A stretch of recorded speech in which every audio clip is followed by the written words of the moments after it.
Se acabó el recreo. Lo sabemos porque somos cosa de profes. Se acabó el recreo, estas cosas de profes, temporada 4. Le doy la bienvenida a la profe Pilar Quevedo. Profe, bienvenida. Bueno, muchísimas gracias, profe Angélica. Pues es muy grato estar aquí compartiendo con profes de otras partes del país, pues de nuestra capital de Bogotá, pero además estar invitada en un programa que quiere mostrar a los profes, ¿cierto? Y qué es lo que hace, como la labor de esta profesión tan bella. Pues la verdad a mí me parece una profesión muy linda. Y pues yo estoy acá en este momento en una condición que yo creo que miles de docentes estamos así, es una condición de provisionalidad, porque no alcanzamos a pasar este último concurso. Hay que seguirlo intentando, vamos, hay que seguirlo intentando. Y pues en esta estamos aquí en el departamento del Meta, profe Andrés. El Meta.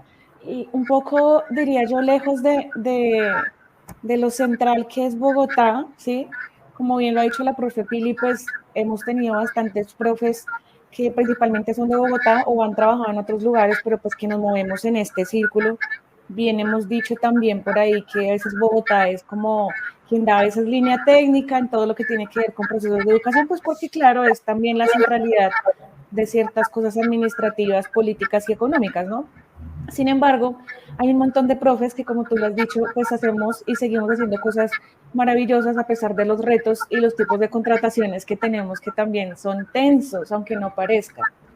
Y a pesar de ello, pues seguimos insistiendo en la tarea de qué, pues de querer y tener el deseo de enseñar. Como decía bien un profe por ahí de la maestría, el profesor Bustamante, el deseo, que es el deseo de estar ahí, ¿sí? De aprender, de conocer, de estar presente. El deseo. Y con la profe Pilar, pues este contacto me lo dejó la profe Helen, así que si ustedes no han escuchado el episodio de la profe Helen, pueden irse un par de capítulos atrás y escuchar ese episodio, y al finalizar ese episodio, después de cerrar nuestra grabación, pues la profe Helen me recomendó a la profe Pilar para que conversemos en este espacio sobre la educación rural, porque la profe está por allá, lejitos, y hoy vamos a explorar todo este tema en general. Entonces, profe, empecemos un poco con la siguiente pregunta. Primero, usted cómo llega allá, pero también cómo llega su merced a querer formarse en una licenciatura.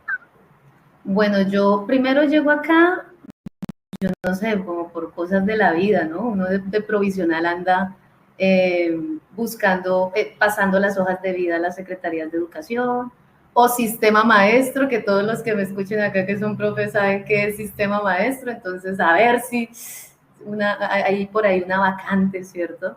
Donde uno pueda entrar de un mes, de 3 meses, de un año, bueno, en fin. Entonces, pues llegué por una vacancia así, en sistema maestro, y también porque antes de esto, a ver, antes quiero como contar que yo estoy como en un tema sindical, ¿no? Estoy sindicalizada. En este momento hago parte de la directiva de la Central Unitaria de Trabajadores en el Meta, ¿sí? Pero no tengo comisión sindical. Eso mi condición ahí es toda extraña porque soy una sindicalista sin comisión sindical. Sí, eso es también complejo de entender un poco, Claro. entendiendo también la razón de la provisionalidad. Claro, entonces, pero además entro ahí en una lista de docentes, siendo de otro sindicato, porque en ese momento no estaba como docente, estaba era desempleada. Entonces entro con un sindicato de desempleados que se llama la UGTI. Entonces, bueno, pero eso no tiene nada que ver, ¿no? Igual los docentes pasamos eso de sistema maestro, estamos ahí inscritos. Hay una necesidad del servicio en una veredita por aquí cerca a Granada Meta, que es la capital de la zona del Ariari, en el Meta, que es el sur del Meta, un lugar muy lindo además para que conozcan cuando quieran venir acá, súper invitados, es una zona muy hermosa. Y yo llego acá a una escuela rural, pues muy particular, es cercana a un sitio que se llama Puerto Caldas. Ok. Es un sitio que es un centro poblado, pero que todavía tiene una connotación rural por el uso del suelo, está pues lejitos a 15 minutos, 20 minutos del casco urbano, y llegó así, aquí. Hace 1 año y 4 meses estoy acá, estoy cubriendo una vacancia de una profe que está estudiando fuera del país. Okay. Entonces, para la gente que no sea docente y que nos escuche en este podcast, uno cubre o le cuida ¿cómo se llama? Los puestos de trabajo Sí, a sus un puesto. compañeros. Y mientras ellos van y estudian, eso sí, ellos deben pedir es una licencia no remunerada. ¿Sí? Por esos años que van a estudiar o hacer otros asuntos. Claro, entonces por eso llego a esta escuela, profe Angélica. Nunca había sido profe rural. Resulta que yo soy licenciada en Ciencias Naturales y Educación Ambiental. Fabuloso. Cuando yo me graduó de la UPTC, de la Sí. pedagógica, la hermanita de la pedagógica Sí. de Bogotá, y me gradué allá en Tunja, viví mis años allá, me formé en una normal, yo soy normalista, no con ciclo complementario, pero siempre estuve estudiando en la normal. Entonces, primero yo estudié en la normal de Villavicencio, luego en la normal de Pasca, Cundinamarca, eso he dado vueltas, y luego llegué a Tunja a estudiar 10º y 11 y ¡pum! Pasé a la UPTC, no a estudiar licenciatura, precisamente, pasé a estudiar física pura,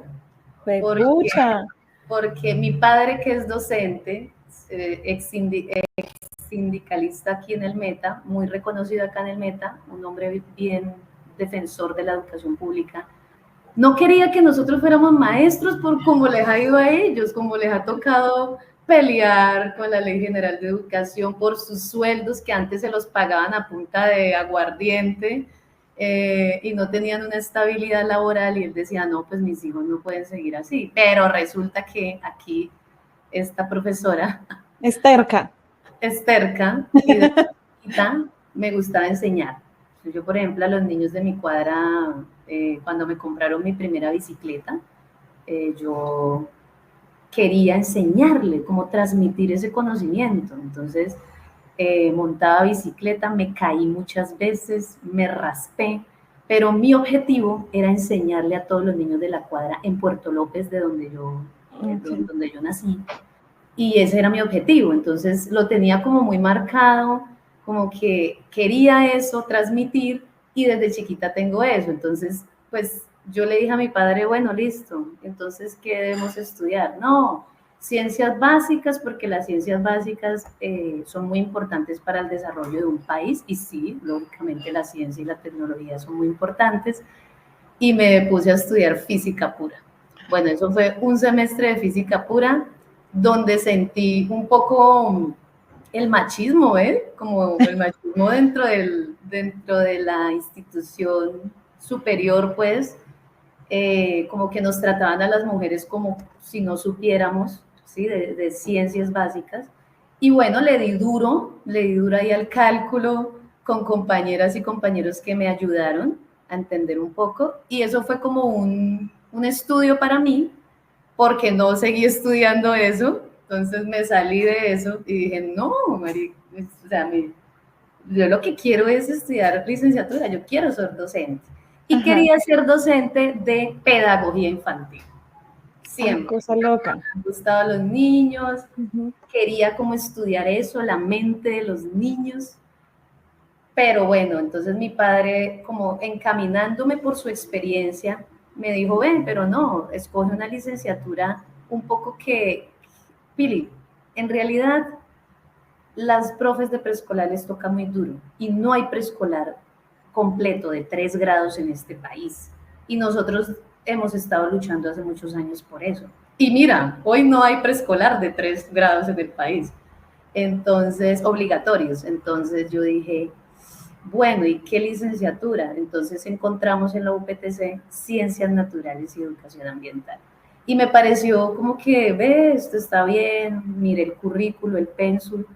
Desde ahí podía también enseñar a niños pequeños, Entonces yo dije, esto está como bueno.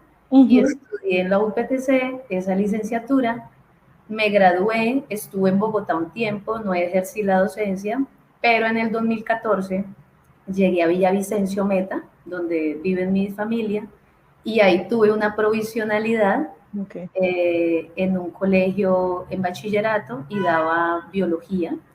Luego estuve fuera del país haciendo una maestría que actualmente estoy haciendo, estoy en mi proceso de tesis en Argentina, me fui un año, regresé, me volví a vincular como profe profesional nuevamente a Villavicencio, al CAS de Villavicencio, y ahí estuve 2 años como profe de química, con chicos también grandes de secundaria, 10º y 11.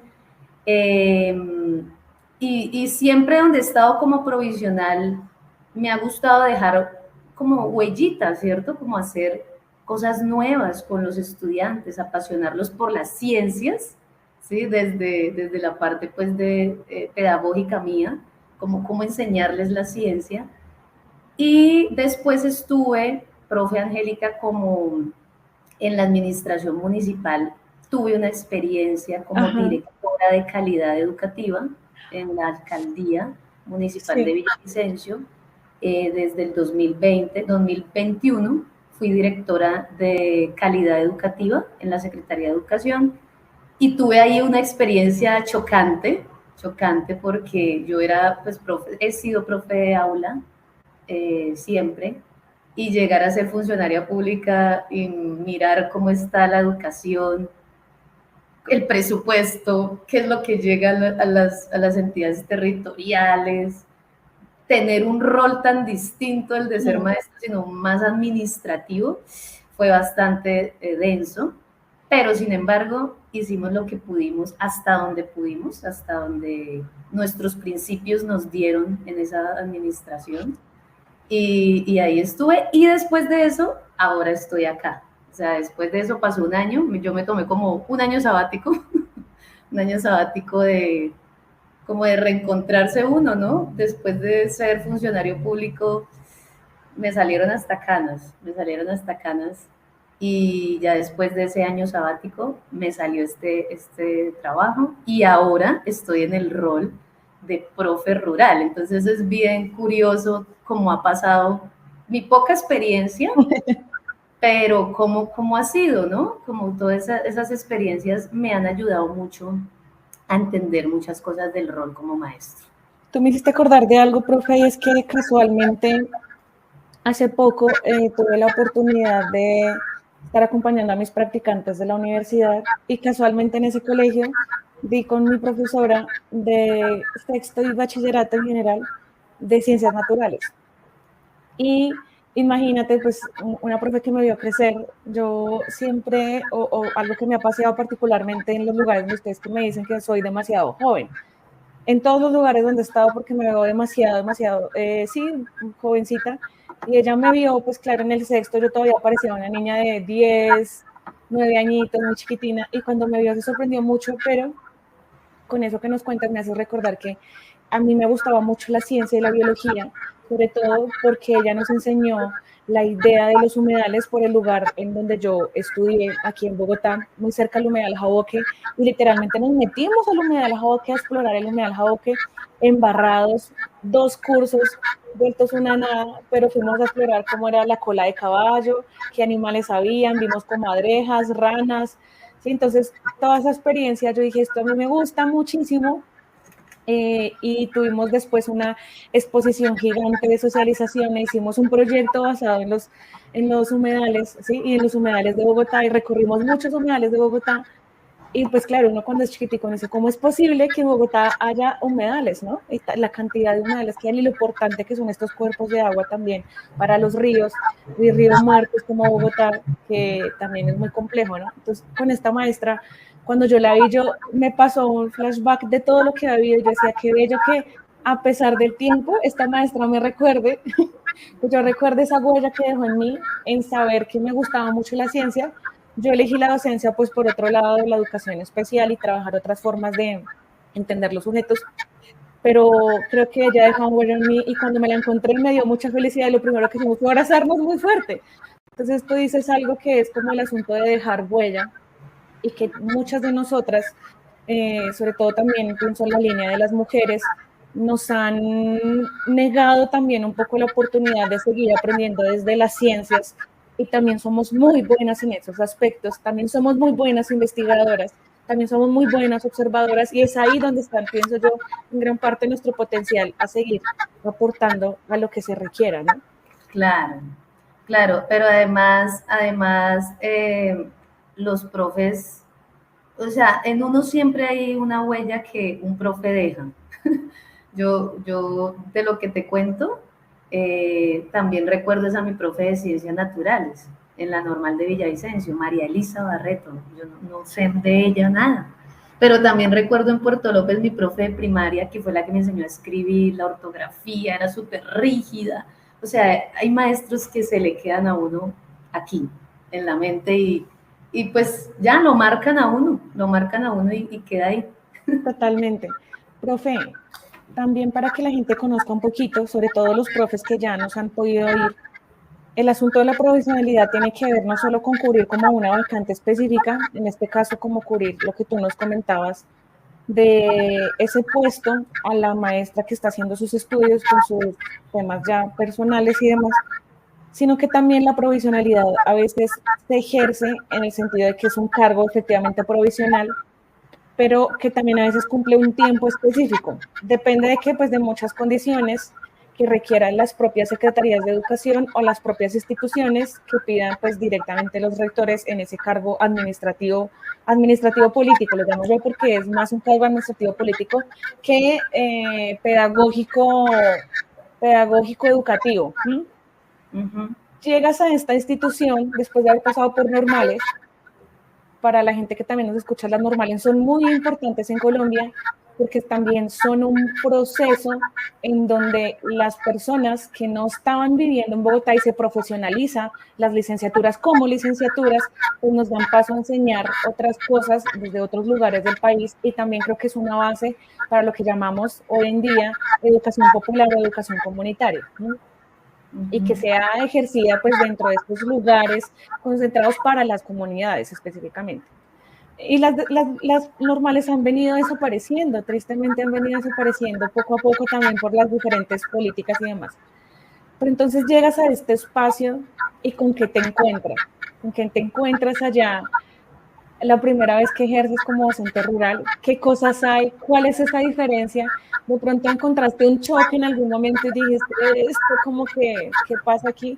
O de ese choque hiciste, le diste la vuelta y ¿qué has venido haciendo desde ahí?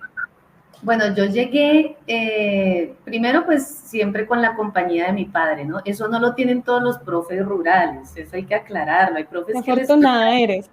Sí, hay profes, yo soy una privilegiada por tener un papá que me ayuda, que me apoya, que me lleva, que me carga, bueno. Pero hay profes que, le tocó, profe, le salió una provisionalidad en la Macarena. Vaya a la Macarena y mira a ver cómo llega, a la Macarena. O le salió una provisionalidad, no sé, en Vista Hermosa. Más allá de Vista Hermosa, en la escuelita rural, no sé qué vereda. Bueno, le toca al profe llegar allá en el bus, mi experiencia fue distinta, yo llegué pues con mi papá en su auto, pero fuimos primero a mirar, antes de decirle sí a la vacante provisional, fuimos a explorar cómo era la cosa, porque en principio me salió esta vacante por 3 meses nomás, profe Angélica, 3 meses. Entonces yo dije, pues hay que trabajar, ¿cierto? Hay que acumular experiencia. Y pues vamos y miramos cómo es la cosa, ¿sí? ¿Dónde queda? Y en esos 3 meses yo iba a vivir en la escuela. Y efectivamente viví en la escuela. Entonces me fui a explorar con mi padre, vimos que no era pues algo peligroso porque hay que entender que esto es una zona que en conflicto fue muy pesada, ¿sí? Y que pues yo nunca he estado en esta zona viviendo, me venía a vivir sola, a explorar sola, a conocer. Entonces, pues miramos que estaba muy tranqui, la vereda muy tranqui, la vereda se llama La Cubillera, es después del río Ariari, ¿sí? Ahí hay un puente que se llama el Alcaraván, pasando eso queda La Cubillera, y pues dijimos, ve, esto no está como mal. Fuimos a la escuela, tiene ahí una infraestructura todavía buena. El departamento del Meta, profe Angélica, tiene una particularidad y es que a diferencia de otros departamentos, no sé, como Manizales, donde yo he ido, tienen buena infraestructura aún, ¿sí? Villavicencio, mal en infraestructura, pero el Meta, por ahí conserva algo de infraestructura buena, ¿cierto? Pues que han logrado entregar después de años también, porque esos también se convierten en elefantes blancos, y que han logrado entregar. Entonces, esta escuelita ve como buena infraestructura, había un espacio para el profe, porque el profe rural puede decidir si quedarse o no. Entonces, pues yo me quedé y dormía, porque eran como 3 meses nomás. Yo dije que voy a comprar cama, además con qué plata, si cuando uno entra le descuentan el primerazo y ¡ay! Ese descuento es durísimo. Sí. Entonces dije, bueno, vamos a dormir en mi camping. Yo soy una maestra que me encanta hacer senderismo, me gusta ir a acampar, y yo dije, pues voy a llevar el camping, mi colchón inflable, y dormí. Viví 3 meses en la escuela en camping. Fue duro, uno no está acostumbrado a los sonidos del campo, a los bichitos, a los murciélagos, a las aves nocturnas, a los cuentos, los mitos de la gente para mí esos eran aves nocturnas, pues biológicamente yo lo entendía así, pero para la gente, ¿qué aves nocturnas, profe? Esos son la bruja que la está visitando y está... Entonces, todo eso es un acumulado. Y yo decía en medio de todo eso, uy, esto es muy duro, pero hay gente que le toca más duro. O sea, hay profes, yo siempre como que decía, lo que estoy viviendo es duro, nunca lo había vivido. Soy una privilegiada porque pude estudiar, porque hasta aquí me trajo mi papá, ¿sí? Ha sido una compañía importante. Me ha dado muchos consejos porque es docente también, pero hay gente que no, que llega a unas zonas donde el acceso es terrible, las vías son terribles, les toca dormir en la escuela ya solos, en la montaña, ¿sí? Sin luz, ¿sí? Bueno, yo decía, no, o sea, yo estoy en la panacea, o sea, yo estoy bien. Vamos a pensar que estamos bien y vamos aquí a aguantarla, en la brega, vamos a seguirla. Bueno, y viví ahí 3 meses, pero además no dejé que todo este entorno me afectara, porque yo decía, yo tengo que darle lo mejor a mis estudiantes. O sea, este entorno no me puede afectar ni mentalmente, ni anímicamente, ni físicamente, porque es importante todo esto que te acabo de decir para que uno esté bien en su clase, esté bien en el entorno del aula. Y eso lo he aprendido mucho aquí con los niños pequeños, en primaria.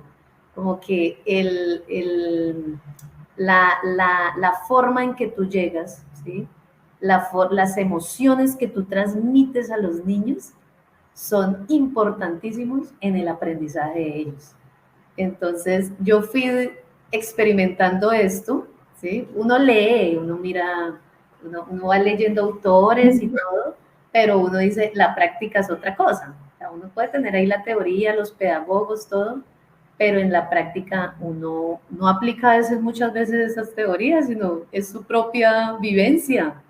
Y entonces así fue que llegué y ese fue mi primer impacto, ¿no? Vivir sola, robos en la vereda, entonces todo el mundo en el grupo de la vereda, no, hoy se robaron tal finca, hoy hicieron, y yo pues muerta del susto que se metieran en la escuela, además porque hay un inventario, ¿sí? O sea, hay un inventario por el que tú respondes, profe rural. Entonces uno como que tiene muchas cosas que uno dice, ¡jue madre! Pero además hay otra cosa muy chiquita, el impacto de ser la de todera, profe Angélica, de tener el control de todo, de las llaves, del refrigerio escolar que llega, que es el PAE, el refrigerio reforzado, que es focalizado para las zonas rurales, tener el control de todo eso, tener el control de organizar el mantenimiento de las escuelas, porque en últimas quienes organizamos eso es con un comité dinamizador de padres de familia, ¿sí? O sea, nosotros somos totalmente los que hacemos absolutamente todo. Si ustedes pues ven en mis redes, yo he tratado como de mostrar eso. La Sí. profe de la dama de llaves, la profe la que arregla el tubo de la entrada de la ciudad. Yo he tratado de mostrar eso en mis redes sociales porque la gente que me escribe, que ya son veteranos ahí, ay, profe, pero eso hace muchos años está así. Yo era profe rural y me tocaba así, y yo decía, hey, pero nosotros los profes nuevos vamos a naturalizar todo eso, o sea, ¿cómo así? Si esto viene desde hace muchos años tan mal. ¿Qué hemos hecho para? Claro, ¿qué hemos hecho? O sea, bueno, yo sé que el magisterio ha luchado mucho, pero entonces no podemos como acostumbrarnos, que eso se vuelva una costumbre de estar así. O sea, la educación de alta calidad no debería ser así en un país. Entonces yo por eso me pregunto todo eso y digo, no, aquí vamos a mostrar las realidades que les toca a los profes rurales y no me acostumbraré, así lo estoy viviendo. Yo no voy a ser una docente, una maestra que me acostumbre a ver la educación así, ¿sí? De esa forma. Algo que me hiciste recordar, profe, fue por ahí unas lecturas que he podido tener del profe Marco Reulo Mejía, muy importante en el país, a partir pues también del movimiento pedagógico y todos los aportes que ha hecho él a la escuela y a la educación popular en el país y en muchos lugares de Colombia. Y en un pequeño texto él finalmente decía que lamentablemente algo que más ha acabado con las escuelas o la organización de las escuelas rurales, pues ha sido el azote de la violencia tan fuerte que tú mencionabas, ¿no? Que no somos, siempre nos va a incluir, no nos excluye de las escuelas, y es porque siempre los niños, a veces la propia escuela como infraestructura y los maestros terminamos pagando pues todas estas dinámicas sociales en las que vivimos en un país que, a pesar de estar viviendo o que ya se haya firmado un proceso de paz, pues también seguimos teniendo unas consecuencias después de esto, ¿no? Entonces creo que hablar de paz es muy complejo también en las dinámicas donde nos movemos, porque también los contextos son muy, muy difíciles de entender en todas las dinámicas de quién vive en ese pueblo, en cómo se moviliza el territorio, el por qué el territorio es así, y la importancia de la escuela. Entonces, primero, como mencionarte eso ahí. En algún momento, profe, yo tuve la oportunidad de trabajar en una veredita, en un pueblito que se llama Guaso, en Boyacá, yendo hacia Muso, la capital esmeraldera del país, que pues llegan muchas personas a explorar la tierra y sacar esmeraldas, y por eso es que somos tan conocidos, por la esmeralda verde, así, el oro verde. Pero hay una pequeña veredita que se llama Guaso, es una escuelita donde simplemente hay 2 maestras. Ahí teníamos niños que no recibían en ninguna otra escuelita, que era la escuelita principal, o otra escuelita por allá, bien lejos. Y entonces, cuando yo llego por primera vez pues, de Bogotá a trabajar con esta profe, los procesos de educación inclusiva, niños con discapacidad, ciegos, sordos y de todo, la profe me decía, ay, aquí algo particular es que tenemos que darle a los niños el almuercito. Y yo, bueno, profe, pues le damos el almuerzo. No, pero es que hay que servirlo nosotras porque no hay nadie más. Y cuando no hay agua, toca que ellos hagan chichi por allá en el campo donde nadie nos vea. Y yo dentro de mí decía, pero ¿cómo así que no hay agua? ¿Sí? Pero es que claro, o sea, esta persona viene de un lugar como Bogotá, donde a pesar que en la actualidad tengamos recortes de agua, pero pues vivimos en unos privilegios que realmente a veces uno no se piensa hasta aquí esas posibilidades. Entonces la primera vez llega una señora en moto con una gran olla, gigante olla, y yo, ¿y esto qué es? Yo me imaginé el pie, un pequeño carrito por lo menos llegando con la comidita. Y llega, es una señora con una gran olla haciendo su comida casera para los niños y nosotras reparta comida. La profesora me decía, ay, ¿no le da pena repartir? Y yo, ¿pena de qué? Sí, que es que hay que darle de comer a los chinitos. Y organizábamos mesas, y algo que hicimos con las profes es que ellas organizaban todo. Y yo lo que les dije, hay que enseñarle a los niños a ser autónomos en la hora de su comida. Si vamos a comer y almorzar, pues ellos tienen que organizar sus mesitas, hay que limpiar las mesas, hay que entrar en un orden, ¿cierto? Para poder todos comer en conjunto. Y muchos repetían, entonces si sobra, podíamos repetir y vuelvo, usted limpia su mesa y organiza su mesa, ¿sí? Eso quedó instalado en esa institución. Después de un tiempo yo me conversé con la maestra y eso quedó ahí. Pero yo decía, qué bello, porque es que fíjate que en esos lugares donde uno va y se encuentra con cosas que entre comillas no son comunes, por lo menos en los cascos urbanos más grandes, ¿sí? del país, pues sí hay niños y hay profes que siguen insistiendo en esa tarea, como te decía, de querer seguir estando en esos lugares, pues porque no hay otra opción. La opción es que hay niños que llegan ahí, hay niños que no necesitan y esas escuelas viven primordialmente de esas maestras que van y como tú dices, tienen la llave del baño, de los 2 salones que habían, de la puertica de la escuela que no era puerta, y donde se hacía mercado para que la señora fuera a cocinara y del pequeño lugar donde se servía la comida. O sea, las profes administran todas esas pequeñas escuelas. 2 salones, teníamos 2 salones, no había más, no hay más opciones. Carreteras no habían tampoco. Por eso tú lo que decías con respecto al Meta, sí está un poquito organizado, sí, también he tenido la oportunidad de estar por allá y que si hay una gran vía mejor o mejorada para estar allá. En medio de eso, profe, de encontrarte con todas estas dinámicas y estar formándote ahorita en tu maestría, ¿con qué cosas no concuerdas en lo que es estar en la escuela rural? ¿O con qué no concuerdas con lo teórico que te has encontrado? Bueno, yo creo que a uno nunca le enseñan en la universidad esto, o sea, esto que uno vive a diario, ¿sí? A uno no le enseñan como, si tú vives, si tu escuela rural queda al lado de un río que se desborda, ¿sí? Y las casas de los niños son ahí al lado y a la orilla del río, porque es zona de riesgo, o sea, a uno no le enseñan nada de eso, ¿sí? Eso no pasa. Y lo digo por eso, Angélica, porque aquí hay un problema de riesgos hace muchos años en nuestro país, del sistema de riesgos, y esto es una zona que es inundable, aquí donde yo vivo. Mi maestría no tiene que ver nada con educación. Mi maestría tiene que ver con manejo integral de cuencas hidrográficas. La hice en La Plata, Argentina. Estoy intentando terminarla porque he tenido muchas cosas en mi vida que no he podido terminarla, pero estoy haciendo el esfuerzo. Pero entonces decidí cambiar la zona de estudio, pues porque ahora estoy acá, ¿sí? Entonces, y estoy al lado de una cuenca hidrográfica muy importante del departamento del Meta, y además estoy en mi sector como docente, entonces yo dije, vamos a vincular todo esto, ¿sí? El entorno de la cuenca y qué hay alrededor de esa cuenca y qué aspectos culturales y sociales hay alrededor, cómo ve la gente la cuenca, los niños, las comunidades, etcétera. Entonces, frente a lo que tú me estás preguntando de qué no estoy de acuerdo, es que hay políticas hace muchos años que están ahí en el papel, ¿sí?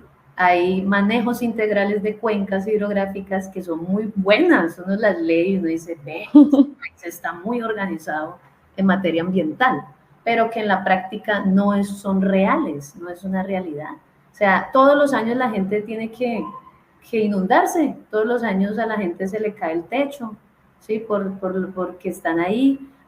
Todos los años a la gente no se le ubica correctamente, o el Estado es ausente en eso, y esta gente tiene que irse a vivir ahí, pues precisamente porque no se le ubica, bueno, etcétera. Hay muchas cosas, muchas injusticias, muchas políticas que en el momento de pronto se aplican cuando hay un gobierno y después no continúan. O sea, que aquí se gobierna por 4 años. Sí, se gobierna por 4 años y no debería ser así si nosotros tenemos una visión en la educación a largo plazo.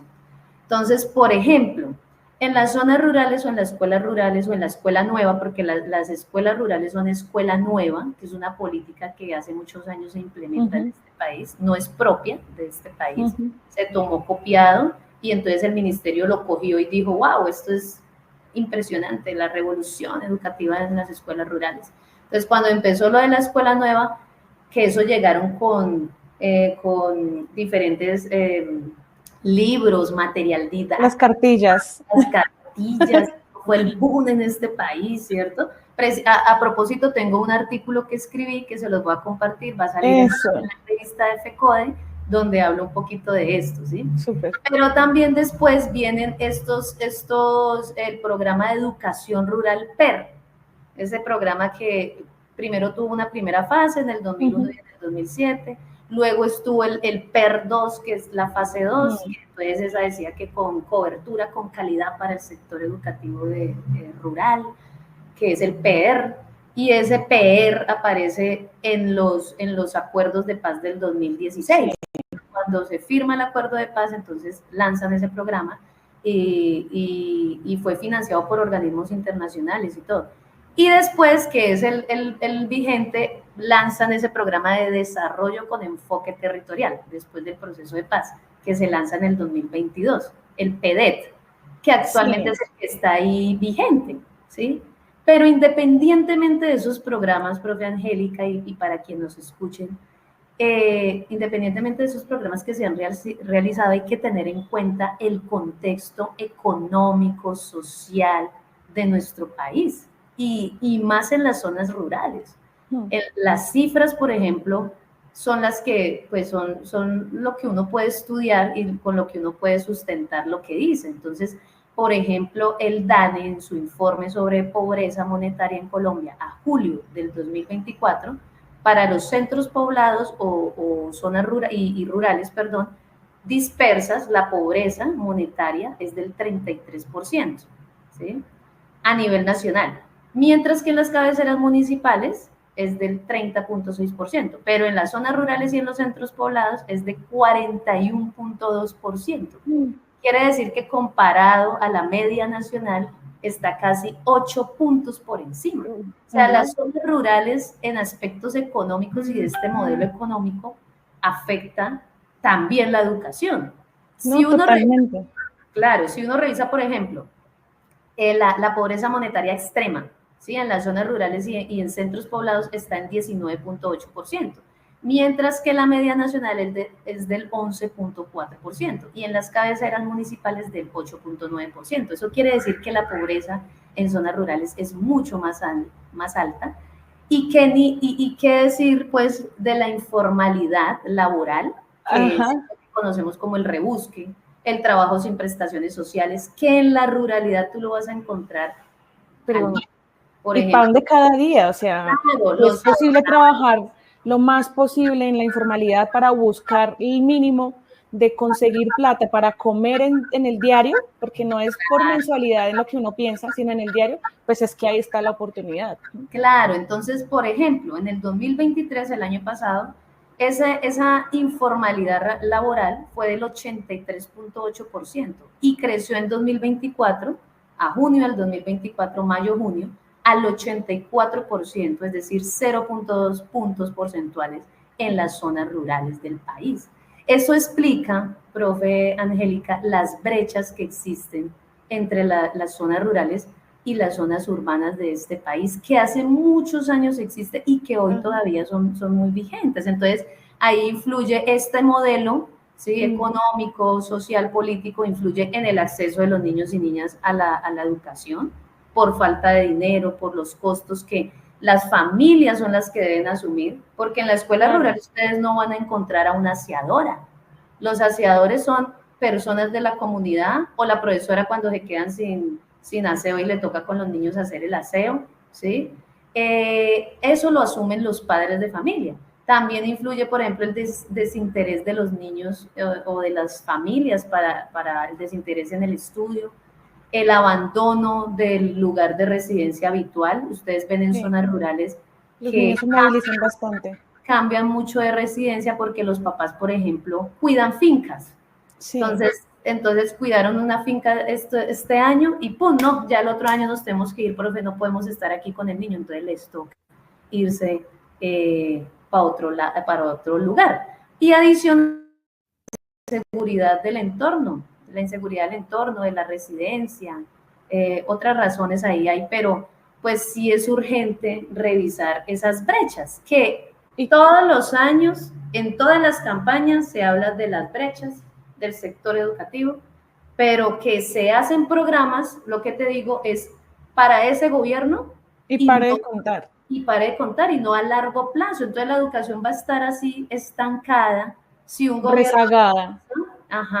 Si un gobierno prioriza en recursos y otro no. Si un gobierno tiene unos programas y no se continúan. Entonces, y en gran medida no podemos de pronto también decir que eso no pasa, y es porque en gran medida estos asuntos terminan también en perpetuando las desigualdades estructurales de nuestra sociedad en general, ¿sí? La pobreza, la falta de acceso a la educación, ahora una educación de calidad, que también la idea de preguntarnos a qué nos referimos con una educación de calidad, quienes también pueden acceder, como tú bien decías, esos niños que se movilizan bastante a las escuelas y cómo hacer de esto un proceso y que los procesos requieren tiempo. Y yo creo que algo que pasa en la actualidad y que ha venido pasando en los últimos años, más allá de las políticas, pero también en este mundo tecnologizado, es que nos gusta es la inmediatez y el asunto de un proceso es que toma tiempo y los procesos pueden tener altas y bajas, pero la idea es que sea algo continuo, que tú puedas ver que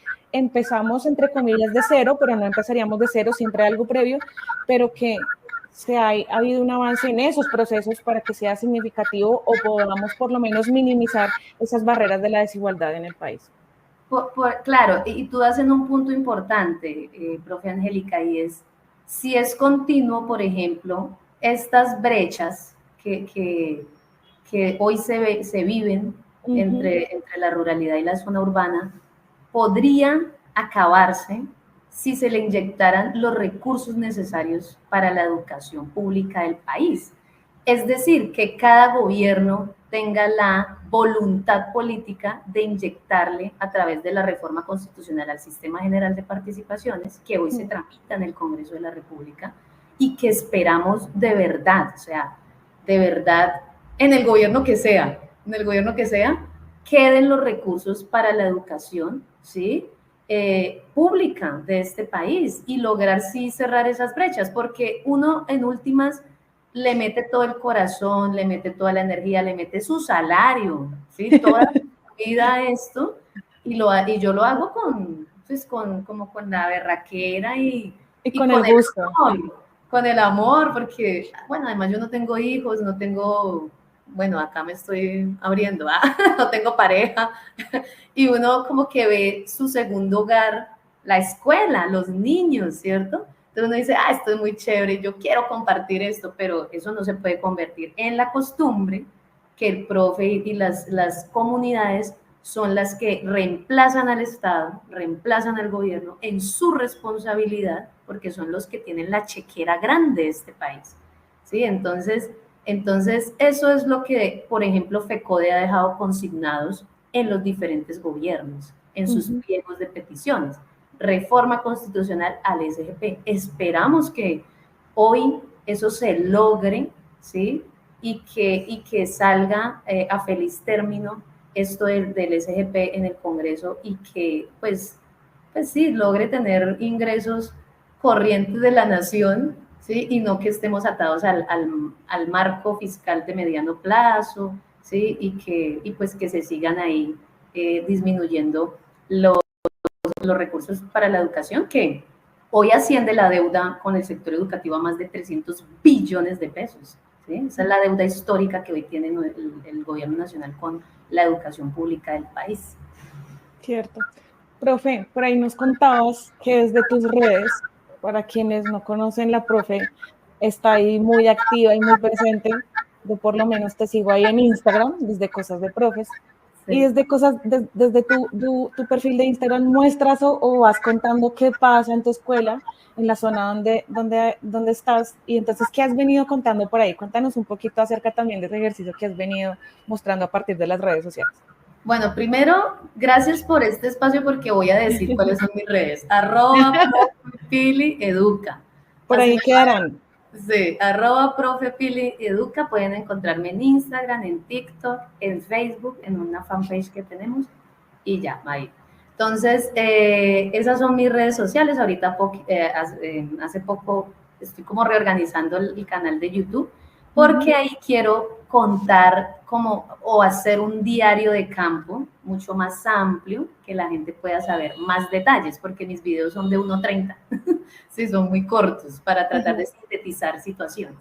¿Qué he venido mostrando? He venido mostrando la dama de llaves, o sea, como nos toca a las profes tener un montón de llaves de la escuela. Yo tengo muchas puertas en mi escuela, entonces todos los días abro esas llaves.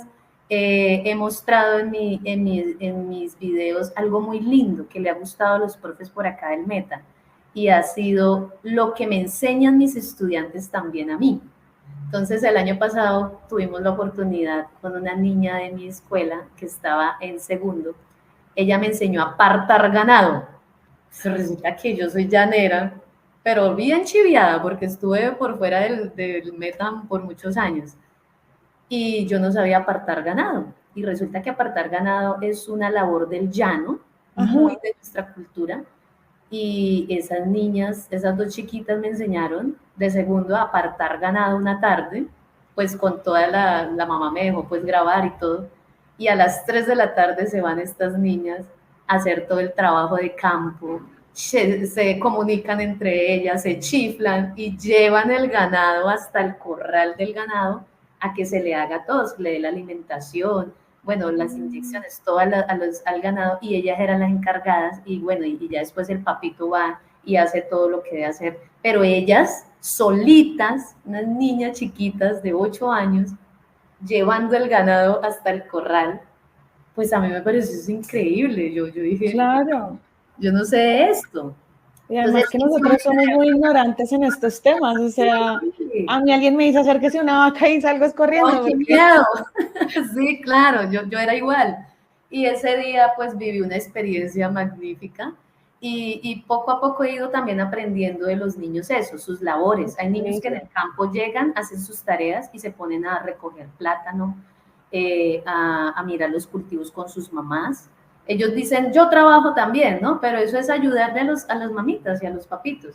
Hay niños, bueno, hay contextos también muy, muy fuertes que se viven en la ruralidad, con las mamás, ¿sí? Las mamás son más presentes en las escuelas, no los papás. Pero lo que te decía, la actitud, la forma de enseñar, mostrarle, acercarse a las comunidades también me ha enseñado que poco a poco también se van acercando los papás. Este año, por ejemplo, tuve más papás presentes, entonces uno va a ver esos procesos que cambian y uno ve que bueno, eso he mostrado y he mostrado ahí también premios que hemos ganado, ¿sí? Por ahí quedamos de semifinalistas en un concurso que se llama Cuéntame un cuento. Sí. Yo hice con una alianza con la Biblioteca Municipal de Granada, pública, que todavía está viva, todavía está viva en este municipio, y ellos llegaron un día, precisamente el Día del Maestro, llegaron a visitar nuestra escuela y yo aproveché, hice los contactos con la bibliotecaria y con una profe de una fundación que se llama Cultivarte, y hemos hecho alianzas con ellos y nos metieron a un concurso de Cuéntame un cuento, y mis niños pues han mejorado mucho en su escritura, por lo menos ya cuentan cosas, escriben, se han soltado, la música los ha soltado también, entonces yo juego mucho con ellos, les he enseñado a saltar mucho. Esto que te estoy contando es lo que he mostrado en mis videos, enseñarle buenos hábitos alimenticios, a saltar, a bailar. Todo esto me ha logrado en un año y piquito que llevo acá, me ha mostrado avances en los niños. Qué bueno sería uno poder escribir eso, hacer una investigación como con esos procesos. A veces no hay tiempo, pero yo lo he vivido y yo digo, oiga, qué avances. Hay niños que ni hablaban, profe Angélica, ni saludaban, o sea, no hablaban, no decían una palabra. Y es increíble cómo hoy se expresan, bailan, impresionante. Yo estoy impresionada de ese proceso y puedo contarlo hoy con tanta alegría, es porque, pues madre, verdad que los profes son bien importantes. Y adicional a eso, la ligazón con la comunidad. Ahí hay una comunidad, una junta de acción comunal, no hay que desconocer esas juntas, no hay que desconocer a la gente. Entonces yo, por ejemplo, hoy tenemos una fiesta del Día de los Niños, de Halloween. Yo soy la encargada de la película y allá vamos a estar compartiendo, no solamente con los niños de mi escuela, con todos los niños de la vereda, ¿sí? Con todos los niños. Entonces les brindamos un espacio de juegos, de cine, de un compartir. Entonces, eso es lo que yo he venido mostrando en mis redes sociales. Antes era un poco más político. Yo siempre lo he ligado. Yo dije, yo debo ligar, si yo quiero que la gente entienda la política, porque es importante entenderla, no desligarnos, yo debo ligarlo con mi quehacer. Entonces, que la gente entienda que esto que está pasando del tubo que se dañó y que nos tocó buscar un soldador, pues le corresponde a alguien esa responsabilidad. Pero aquí la realidad es que lo hacemos aquí con el comité dinamizador y lo que explico ahí en mis videos. Claro. Y qué chévere, profe, porque tú dices algo y es que son esas, diríamos desde el DUA, el Diseño Universal para el Aprendizaje, esas diversas y distintas o múltiples formas de expresión que podemos llegar a trabajar con nuestros estudiantes es bellísimo. Y a veces uno pienso que a veces los maestros nos cuesta, pero no nos cuesta es porque no sepamos, sino porque lo hacemos demasiado ahí metido, pero hay cosas que pueden ir fluyendo más bello. Y es muy bonito porque en esas edades los chicos cuando empiezan a leer y escribir un poco más en forma, la idea no es corregir una cosa de un texto perfecto, sino que ellos se vayan dando cuenta que es un trabajo bello el poder escribir y dejar una parte de su historia. Profe, ya para terminar, entendiendo que el tiempo en este podcast se acaba muy rápido, cuéntanos también la experiencia más significativa para ti siendo profe rural.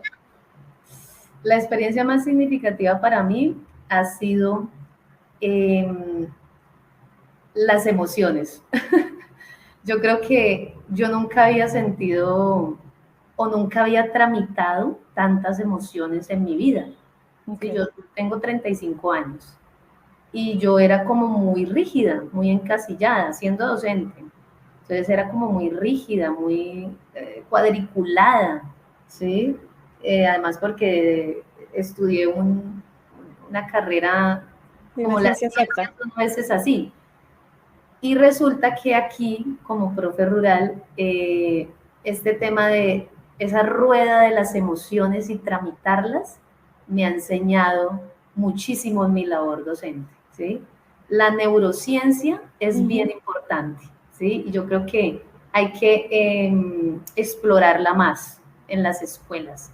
Los maestros debemos explorar más este campo, porque yo creo que muchas teorías no, de pronto no diría que están mandadas a recoger, hay que estudiarlas, pero no siempre se aplican, ¿sí? No siempre se aplican.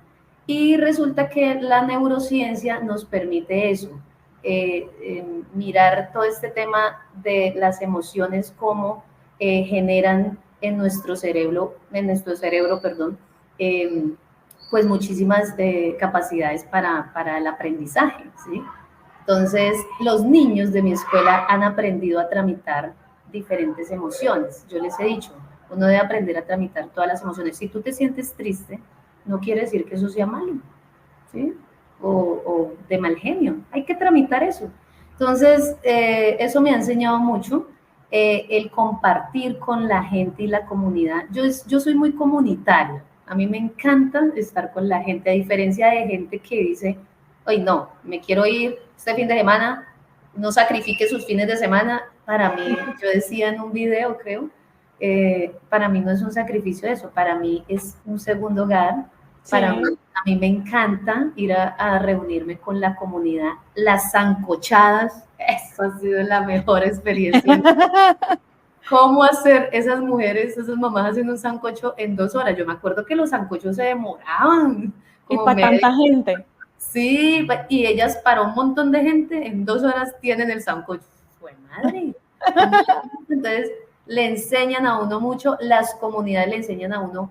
Hay mamás que le dicen a uno, profe Angélica, profe, no saque todo de su plata, vamos a hacer una rifa, vamos a sacar la plata aquí con la ayuda de todos. Y así hemos organizado diferentes actividades este año, rifando, haciendo, sí. Yo digo, ahí hay contradicciones, ¿no? Uno dice, aquí no debería ser así, pero en últimas, así siempre ha sido, ¿sí? Pero no nos seguiremos, no nos vamos a acostumbrar a esto, o sea, yo siempre como aterrizada en la realidad, ¿cierto? Como que lo hacemos, pero el Estado tiene que ser más presente en las zonas rurales del país y en las rurales y territorios. Sí, totalmente de acuerdo, profe. Profe, pues ya nos despedimos de este podcast, ya por ahí nos dejaste tus redes sociales, las dejaremos por ahí en un espacio para que la gente te pueda seguir y compartir también todo lo que haces, que pueda también contactarte en caso de que alguien quiera contactarte. porque casualmente algunos profes que hemos tenido aquí también los han contactado para otros podcasts, entonces también hemos sido un puente. Y me place mucho haberte tenido aquí, te agradezco mucho que nos puedas contar parte de tu experiencia, porque a veces yo quisiera hablar aquí un montón, pero el tiempo a veces no nos da, y sé que hay cosas maravillosas que siguen haciendo profes, quien les ponen, ahí sí, como uno dice popularmente, el alma, pero no es solo el alma, sino la mente, el corazón, el cerebro y el cuerpo, porque también ponemos el cuerpo muchas veces, ¿cierto? A pesar de los dolores de cabeza que eso implique, pues también ponemos el cuerpo por las comunidades y por nuestros estudiantes, que creo que uno también siempre sale en defensa de los estudiantes. Entonces, profe, siempre bienvenida a este podcast. Un abrazo desde aquí de la distancia. Cuando venga a Bogotá, avíseme, profe, y nos tomamos un cafecito para ver si seguimos charlando en estos temas. Antes de irme, yo les voy a obsequiar a ustedes un libro bien bueno a este programa. Gracias por la invitación, gracias por dar a conocer esto en Cosas de Profes. Es un libro de un historiador que fue docente, José Fernando Campo. Es un libro que es La educación de la colonia al siglo XX. Esto nos permite, por ejemplo, a los profes nuevos entender cómo ha sido la educación en nuestro país desde la colonia. Entonces, voy a estar próximamente en Bogotá, entonces allá nos veremos para entregar. Listo, profe, fabuloso. Nos alegra mucho esto porque hemos podido regalar aquí unos cuantos libros y de verdad que me parece bellísimo. Y si te cuento así rápidamente, yo soy fiel amante de la historia de la educación en este país, entonces he venido investigando en torno a esto y me parece fabuloso que podamos regalar este libro. Listo, perfecto. Muchísimas gracias. A ti, profe, nos vemos en otro episodio, en otra ocasión. Que tengan todos una feliz mañana, feliz tarde, feliz noche y estamos en contacto. Chao, pues. Chao. No olvides que tú también eres parte de este podcast. Déjanos tus preguntas, comentarios y sugerencias en nuestro Instagram, @cosasdeprofespodcast. Y síguenos en Amazon Music, Spotify, iVoox y Google Podcast. No te lo pierdas.